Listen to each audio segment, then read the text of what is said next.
Coronation Street fans are convinced Aggie Bailey's final episode could already have been screened after her marriage with Ed looks set to crumble. Coronation Street viewers took to Twitter last night to discuss their theories for the exit of Aggie, played by Lorna Laidlaw. She hasn't been seen on the street in months, as caring for a relative in Birmingham took her away from Weatherfield, and now that Shush has heard of the alleged arson attack blamed on husband Ed, fans fear she might make her temporary break a permanent one. Although H is adamant that the fire in the builder's yard was a freak accident, not everyone believes him, imagining that he could have started it himself to get his hands on the insurance money.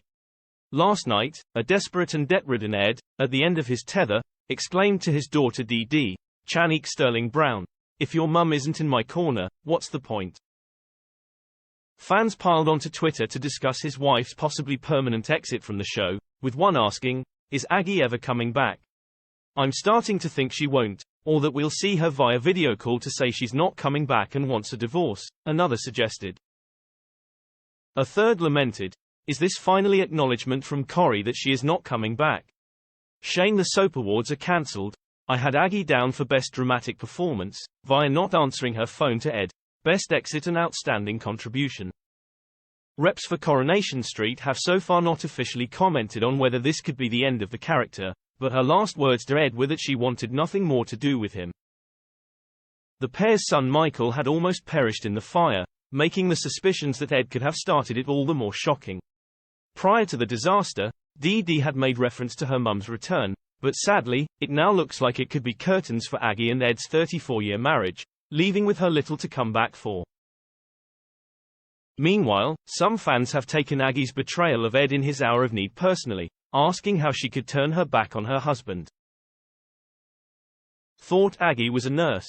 She would know addiction is an illness, so why would she turn her back on him in such a hurtful way without talking properly? Asked one viewer. She would also know the consequences of a vulnerable person feeling they have nothing. So far, Ed's main downfall has been his struggle to resist the urge to gamble, and he hit rock bottom recently when bailiffs arrived at his home, leaving Michael open-mouthed in horror. To prepare for his role, actor Trevor George got in touch with the charity GamCare, which helped him to gain the knowledge to do justice to his part. As a result, viewers have been gripped, and in last night's episode, even a usually supportive Dee's patience seemed to have run out. The typically devoted daughter's eyes widened in shock as he revealed that while he was telling the truth about not starting the fire, he hadn't rushed to extinguish it either. "My mind went blank. I just froze," he told her. "I just wanted it all to go away. The yard, the debts, the sleepless nights. And it flashed across my mind, if I just stayed there, it would all be over."